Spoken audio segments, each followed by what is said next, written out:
Donc, autour de la table, je disais, engagé, entrepreneur, Mathieu Collas, salut Mathieu, entrepreneur, fondateur de Star Z Data, André Le Scruc-Pietri, salut André. Bonjour Stéphane. Voilà, la souveraineté numérique est au cœur de toute ta vie, je crois, aujourd'hui, sans doute à l'échelle d'ailleurs européenne. Mais c'est important. Ces dernières, oui, maintenant, sans doute à l'échelle européenne, donc tu es le président de JEDI, Joint European Disruptive Innovation, et Tariq Krim, salut Tariq. Bonjour Stéphane. Entrepreneur, toi aussi, investisseur. Alors toi aussi, tu es vraiment investi dans la réflexion d'ailleurs, parce que c'est d'abord une réflexion autour de la souveraineté numérique. D'ailleurs, Tariq, je démarre avec toi parce que tu m'as surpris. Évidemment, on discute avant de démarrer cette émission. C'est toujours d'ailleurs un danger. À chaque fois, je dis non, on ne fait pas le débat avant le débat.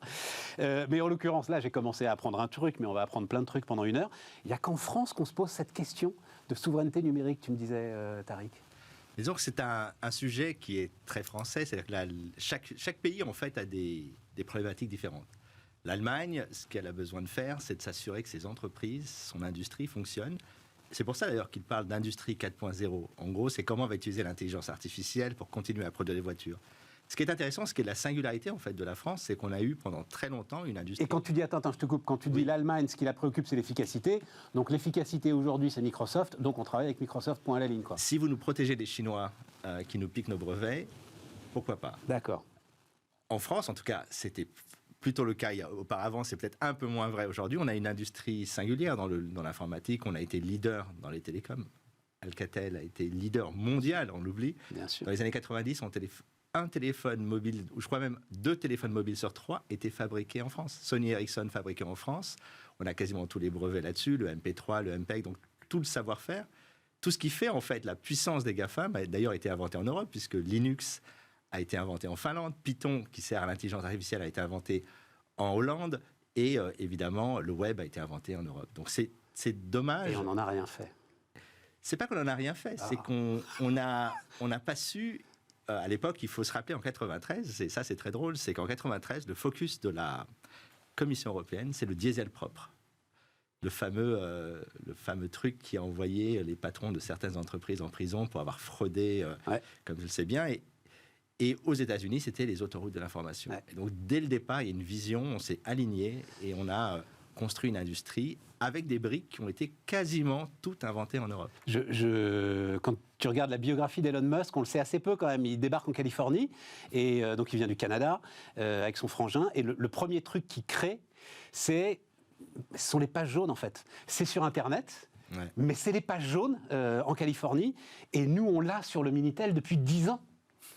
Depuis 85-86 en fait. C'est voilà, pour illustrer ce que tu dis effectivement sur la façon dont on s'est arrêté. Mais tu me réponds pas pourquoi. Alors tu partages ça, toi qui as une vision européenne, André. C'est un truc très français cette histoire de souveraineté numérique. Alors sans être arrogant le moins du monde, je pense que ce qui est vraiment très français, c'est on passe notre temps à faire les mauvais constats.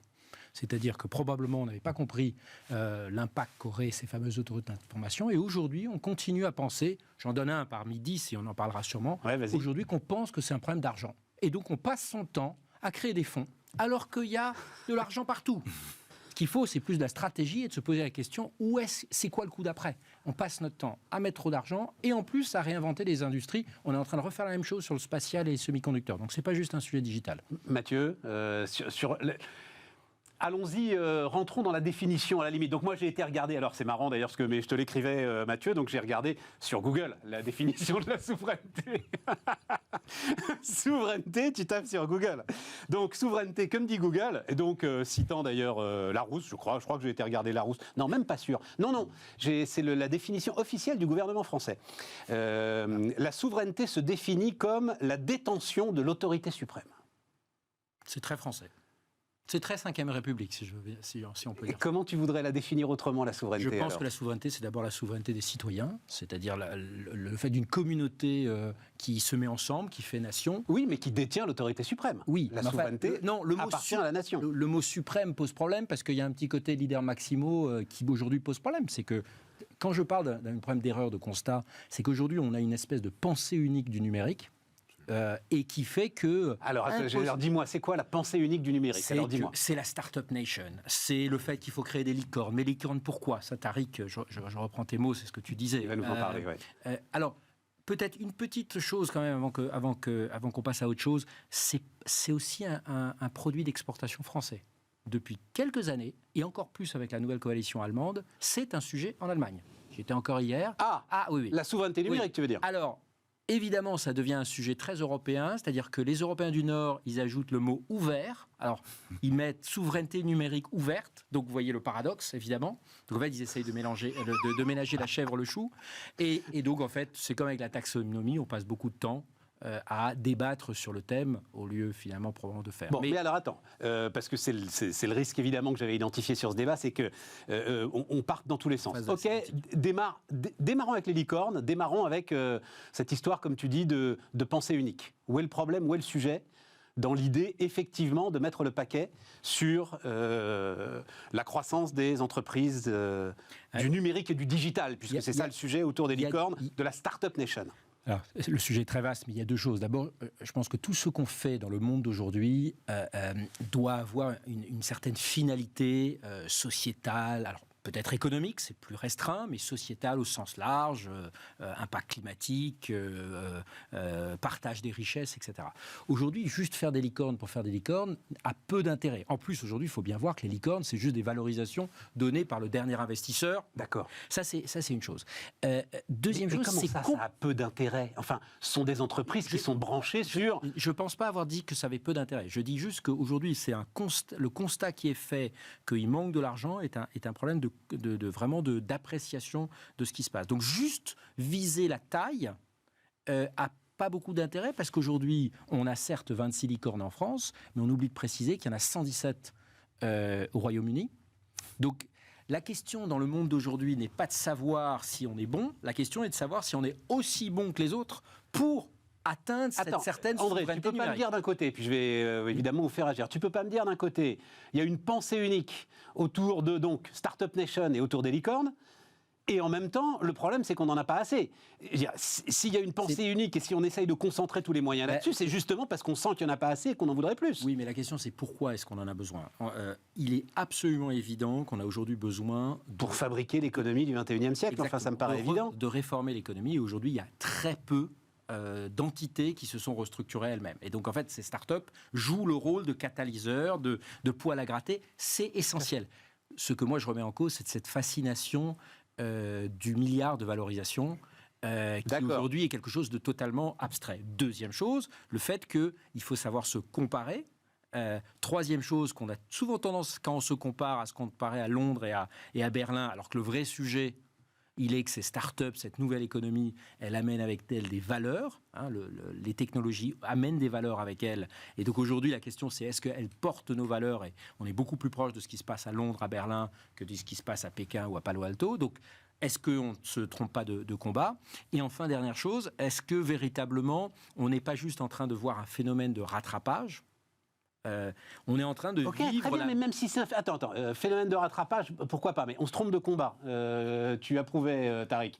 En quoi on se trompe de combat? Franchement, je t'entends, je comprends pas où est le problème. Non, mais en fait, ce qui est drôle, c'est que ce débat me rappelle en fait la fin des années 90. J'étais à l'époque dans la Silicon Valley et tu avais en fait deux types de boîtes. Tu avais ce qu'on appelait les startups, qui étaient des boîtes de technologie, qui bâtissent une technologie qui à la fin a une valeur. C'est Google, c'est Facebook. Aujourd'hui, ce sont les boîtes de base de données, les opérateurs de cloud. Et les dot-com. Et les dot-com, c'était quoi? C'était des gens qui montaient des business en utilisant les technologies de l'Internet. Et donc, le sujet aujourd'hui, déjà, ce qui est très drôle avec la licorne, c'est il faut se rappeler pourquoi on appelle les licornes des licornes. C'est Alan Lee, en 2013, qui dit, quand je regarde les investisseurs américains, il y a 0,01% des sociétés qui vont atteindre une valorisation d'1 milliard de dollars. Elles sont quasiment introuvables. C'est un objet de légende, comme une licorne. Le problème, c'est qu'aujourd'hui, on a 1000 licornes dans le monde entier. Et on le sait bien, c'est que 1000 licornes, tu sais, quand une boîte veut sortir, elle a 4 options. La première, elle va en bourse. Est-ce que 1000 sociétés peuvent aller en bourse? Ça me semble difficile. Ensuite, se vendre au prix annoncé, c'est-à-dire plus de... Si tu vaux 4 milliards, on t'essaye de te vendre au moins 4 milliards. Là, les boîtes qui sont capables d'acheter à ce prix-là, ce sont essentiellement les big tech américaines. Et aujourd'hui, avec le régulateur qui est sur leur dos du matin au soir, elles disent « Ah non, là, c'est pas le moment ». Et ensuite, il y a les fusions. Mais les fusions, c'est souvent en fait de la destruction de valeur. Parce que quand tu as un leader en France qui fait un truc très bien... Tariq, ça ne me dit pas pourquoi on fait fausse route. Moi, je te ramène. Restons en France, en Europe. Alors, je reviens là-dessus. On fait fausse route sur cette question. Je pense que c'est très bien qu'on ait des startups qui soient valorisées. Moi, j'ai toujours été pro-startup. Maintenant, il n'y a pas que ça. Et le problème qu'on a, et je pense que c'est ce que tu disais tout à l'heure, c'est qu'il y a une obsession sur un des paramètres. Qu'est-ce qui a fait la valeur de la technologie aux US et en Chine? C'est qu'on a travaillé sur l'infrastructure, des technologies d'infrastructure. Aujourd'hui, ce qui est en train de se passer, c'est que 30% du cloud, des investissements dans le cloud, 40% du marketing vont aller chez les big tech américaines, alors qu'elles pourraient aller chez les entreprises européennes, et qu'au lieu de construire en même temps, parce que là, on va reprendre la formule préférée de notre président, l'infrastructure de demain et les sociétés qui font du business sur cette infrastructure, on a décidé de ne faire qu'une chose, les licornes. Et donc tous les acteurs, parce qu'il y a à peu près tout en Europe, il y a une centaine d'entreprises qui sont capables de faire ce que font les acteurs américains, te disent... Donc OVH plutôt que Miracle ou... Non, OVH et Miracle et les centaines de petites PME qui, elles, ne vont pas faire du capital risque, mais qui sont essentielles, parce que c'est aussi ça, les briques technologiques. Tout à fait. Et en donc fait, c'est un sujet d'infrastructure, alors qu'on se mobilise trop sur des sujets d'usage. Moi, je parle d'infrastructure nation à côté de la Startup Nation. Mathieu, Starz Data est plutôt dans l'usage que dans l'infrastructure. Oui, absolument. Même si on va avoir besoin de faire grossir nos infrastructures pour supporter tous ces flux, je voudrais juste revenir sur quand même la souveraineté numérique. Moi, ce qui m'intéresse là-dedans, c'est la notion de souveraineté. Sur 2 ans. Attends, reste, Stéphane. On va y aller, mais reste sur le sujet qui est celui-là. Essorons la serpillière d'abord, licorne, etc. Est-ce que tu es d'accord avec ce constat? Je rejoins totalement André, c'est qu'il y a une obsession aujourd'hui pour la levée de fonds, en fait. La levée de fonds, c'est juste ta propension à promettre une perspective de croissance à des investisseurs, et ensuite des investisseurs qui vont te pousser pour pouvoir revendre le moment venu ou passer la main à d'autres investisseurs, et dans une logique de plus-value. En fait, il faut qu'on soit beaucoup plus dans une logique de business, mais enfin, au sens faire du business avec les entreprises aujourd'hui. Je pense que c'est ça un peu ce qui manque aujourd'hui dans le discours. Et moi, je vais revenir sur une affaire, sur ce plan-là, qui m'a un peu préoccupé. C'est l'histoire de la SNCF avec Amazon Web Services. Ah, très bien. Alors vas-y. Donc, en gros, depuis là, combien de temps un sujet intéressant parce qu'on rejoint tu as cette problématique d'autoroute et d'infrastructure. Le sujet, c'est quoi? La SNCF a choisi Amazon Web Services pour faire tourner l'ensemble de ses systèmes. Alors, je ne sais plus combien, ils avaient besoin de 6 000 ou 9 000 serveurs, enfin, quelque chose de colossal. Et ils ont choisi Amazon Web Services. Sur le papier, pour une entreprise à capitaux privés, cotés à la bourse, etc., je veux dire, tu fais le choix le plus rationnel, tu prends effectivement peut-être AWS, Azure ou autre. Tu réponds aux exigences de tes actionnaires. Maintenant, là où ça pose un vrai problème, c'est que OVH fait partie des rares sociétés en Europe quand même, d'ailleurs ils sont installés aux États-Unis, qui potentiellement pourraient construire une place pertinente sur ce champ du cloud, qui est quand même important pour nous. On oublie de dire que ça devient une facilité essentielle. Comme dans le transport ferroviaire, à une époque, on avait ce problème-là qu'on a pu réguler, parce que c'était plus facile. Aujourd'hui, on a des facilités essentielles qui se créent, en fait, dans le domaine du cloud. Là où ça pose problème, c'est que la SNCF, elle répond aux exigences de la Commission européenne. Il y a des textes qui disent on doit choisir tel acteur sur la base de tels critères, et si on ne le fait pas, on risque d'être en infraction avec l'OMC. En fait, je pense que c'est sur ces sujets de souveraineté, on parle trop de géopolitique, on en parlait un petit peu ensemble, espionnage, etc. Il y a un sujet économique derrière. Le risque, c'est que derrière, nos entreprises n'aient plus le choix. Et c'est ça la définition de la souveraineté, c'est avoir le choix. Si je peux me permettre. Vas-y. Enfin, je veux juste dire, la SNCF fait un choix. Je ne suis pas sûr du tout que ce soit... Enfin, que les appels d'offres soient encadrés par l'Union européenne, oui, évidemment. Après, il se trouve que moi, je discute avec un certain nombre d'acheteurs du secteur public. Il est tout à fait possible d'organiser cet appel d'offres de telle sorte à ce que tu puisses privilégier des industriels européens. Je ne suis pas du tout sûr que la SNCF ait fait son choix en fonction des injonctions de la Commission européenne.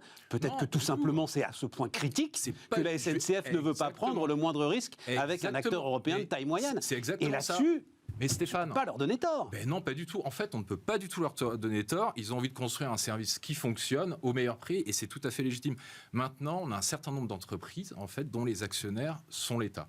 Et moi, je veux revenir à une mesure. Attends, Tariq voulait rajouter quelque chose sur cette histoire de SNCF à Juste WS. une mesure, le Buy European Act. Enfin, c'est quand même une mesure qui avait été poussée, je crois, par Sarkozy il y a très longtemps. Par tout le monde. Hein. Par tout le monde. Par tout le monde, Emmanuel sauf les Macron. Allemands. Voilà, exactement. Emmanuel Macron, aux dernières élections, ils ont tous essayé et ça a échoué. Et ça, je trouve que c'est vraiment dommage. C'est au dans le cœur contexte de la présidence française de l'Union européenne. Les Allemands, et tu connais mon dada, c'est qu'aujourd'hui à Paris, personne ne comprend véritablement ce qui se passe en Allemagne. On a toujours, pardonnez-moi, 4-5 ans de retard. Au contraire, en ce moment, sur les sujets de l'espace, sur les sujets automobiles, il y a un vrai sujet Buy European Act, mais il faut savoir sentir, il faut comprendre que Berlin, c'est pas Paris, il faut savoir que le ministre fédéral n'a pas du tout le même pouvoir. Le problème, c'est qu'il y a une vraie incompréhension parce qu'on ne fait pas notre boulot.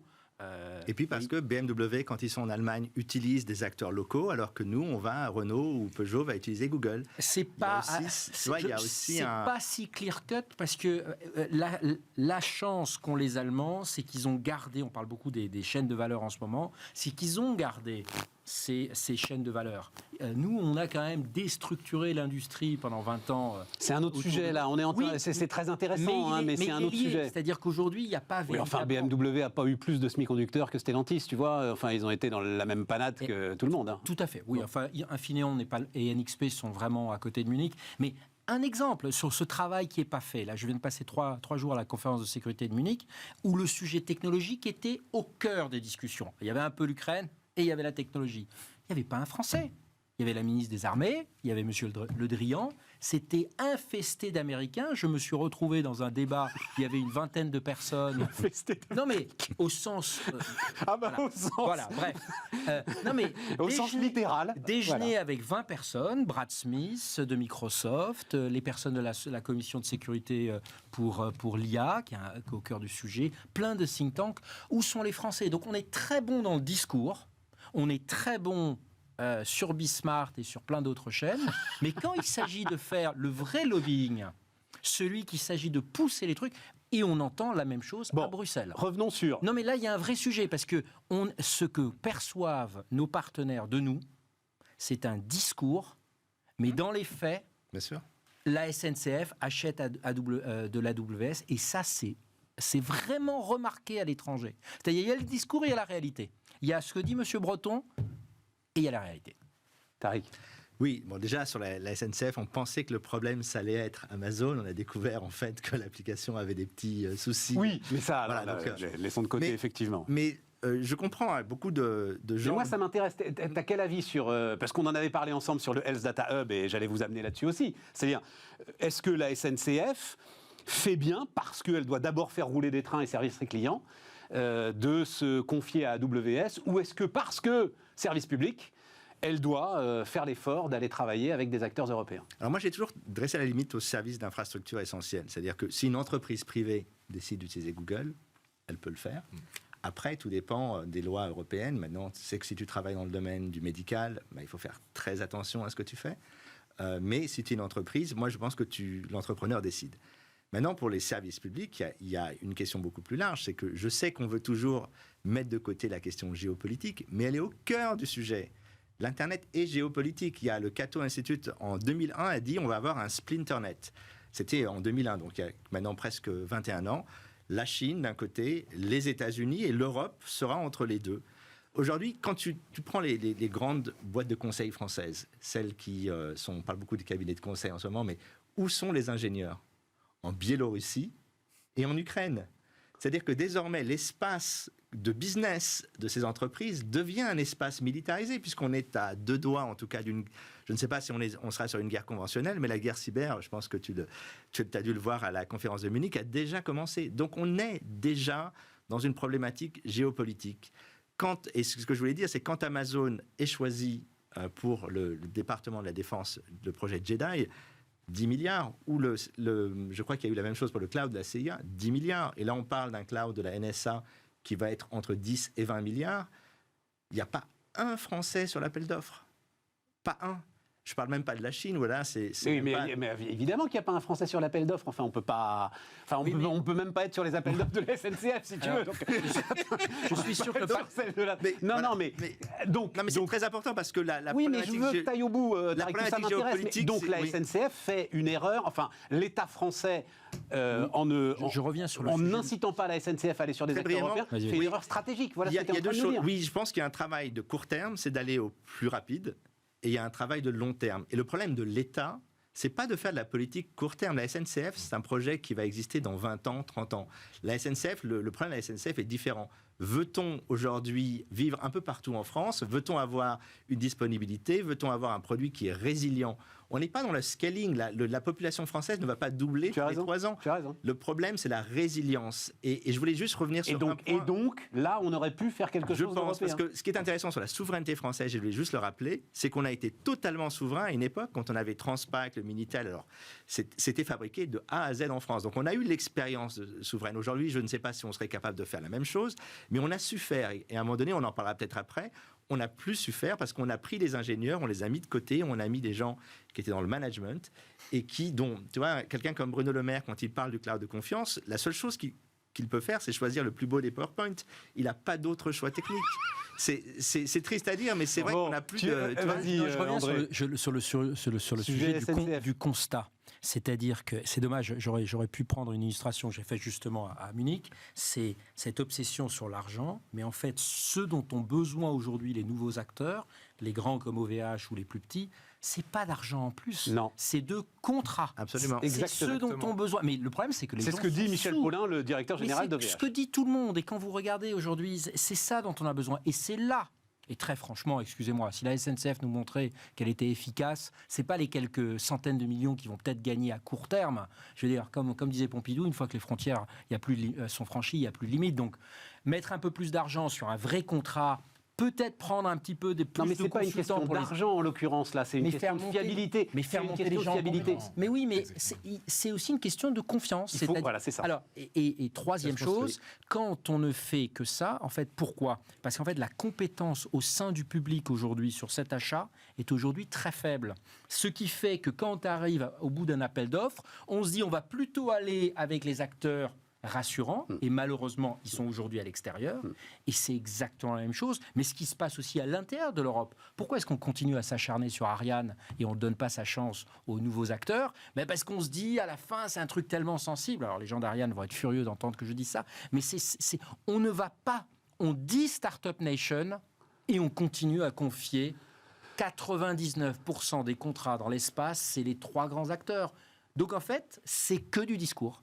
Donc, le rôle stratégique de l'État, c'est l'achat stratégique. Et c'est une question de confiance. Et je reviens sur mon histoire de centralisation du pouvoir. Je pense que ça a à voir avec la centralisation. On ne fait pas confiance. On invite Michel Paulin. Et à la fin, je pense qu'on fait confiance à Microsoft. Écoutez notre secrétaire d'État au numérique. Très très vite, mais affligeant. l'histoire que Thibault Langsade, patron de Jouve, maintenant Lumines, nous raconte sur la façon dont les services américains de dépôt des brevets sont venus le chercher, lui ont fait faire un POC, un Proof of Concept. On dit vous êtes le meilleur. On va vous donner l'intégralité de nos travaux, enfin, un contrat d'1,5 milliard. Mais vous allez le faire aux États-Unis. Vous allez monter une usine aux États-Unis. Avec un tel niveau de sécurité que Thibault lui-même ne pourra pas, citoyen français, ne pourra pas rentrer dans cette usine. Enfin, pour une boîte qui est une toute petite boîte, en fait, à l'échelle du dépôt de l'Office américain des brevets. Voilà, c'est l'exemple même, finalement, de ce que nous, on n'arrive pas à faire avec nos propres acteurs européens. Exactement. Exactement. Mais Bon. ça, c'est aussi une question de compétence à l'intérieur des administrations publiques. Et là, je rejoins ce que dit Tariq, c'est qu'aujourd'hui, si on ne fait pas monter en compétence les gens en interne, ou bien qu'ils s'appuient réellement sur des acteurs et pas juste l'espèce de cours qu'il y a autour du secrétaire d'État au numérique, mais il y a la même cour autour de Thierry Breton, c'est insupportable. Le problème de cette centralisation, c'est que l'innovation, c'est par définition quelque chose où il doit y avoir une espèce de joyeux, pardonnez-moi l'expression, de joyeux bordel organisé. Oui. Il ne faut surtout pas essayer de choisir, comme diraient les anglo-saxons, pick the winner. On passe notre temps à choisir les gagnants. Un dernier erreur de constat, le guichet unique. Le guichet unique. En fait, on n'essaye pas de résoudre le problème, on rajoute une couche Et France 2030 va se planter, et pourtant j'y croyais, à cause de ça. Non, mais à cause de ça. Pourquoi ça va se planter? Parce que c'est écrit noir sur blanc dans le papier qui est sorti la semaine dernière par le SGPI, le secrétaire général pour l'investissement, que c'est 4 opérateurs de l'État qui vont tout attribuer. L'ADEME, l'ANR, la Caisse des dépôts et la BPI. Alors la BPI trouve un peu grâce à mes yeux, mais les trois, en tout cas l'ADEME et l'ANR, je ne sais même pas ce que c'est l'ANR. L'Agence nationale pour la recherche, mais c'est une pétaudière absolue. Enfin, il faut lever ces tabous. Moi, je vais quand même revenir sur un point très intéressant de Tariq. Vas-y. Les ingénieurs. Il y a une vraie problématique là-dessus. Et je vous invite à regarder le dernier rapport de l'OCDE qui fait une étude annuelle sur la fonction publique. Il compare la fonction publique dans certains pays. Et pour la première fois, ils ont révélé des chiffres sur les besoins en recrutement en fonction des filières. Une filière, c'est quoi? C'est quelqu'un qui va avoir une compétence légale ou autre, une compétence sur les achats. Le premier besoin, il est sur les professionnels de la donnée, aujourd'hui en France. Ce qui manque dans le secteur de la fonction publique, ce sont des professionnels de la donnée. Pas forcément des data scientists ou des développeurs DevOps ou autres, mais des gens qui comprennent la donnée, qui savent comment ça fonctionne, parce qu'il y a une économie autour de ça. Et je pense qu'on a besoin de rattraper le retard, parce que ça fait partie des fondations de demain. Si demain, tu veux faire les bons choix dans ton appel d'offres sur du cloud, tu dois savoir... C'est clair. En quoi ça va servir? Comment ça va permettre de valoriser les données de la SNCF ou autre? Et aujourd'hui, je pense que c'est là que le bas blesse. Oui, non, je disais, il y a un livre qui vient de sortir qui s'appelle Les Infiltrés sur les cabinets de conseil. Et j'ai découvert avec effroi que les informaticiens ne représentent plus que 0,68% des fonctionnaires.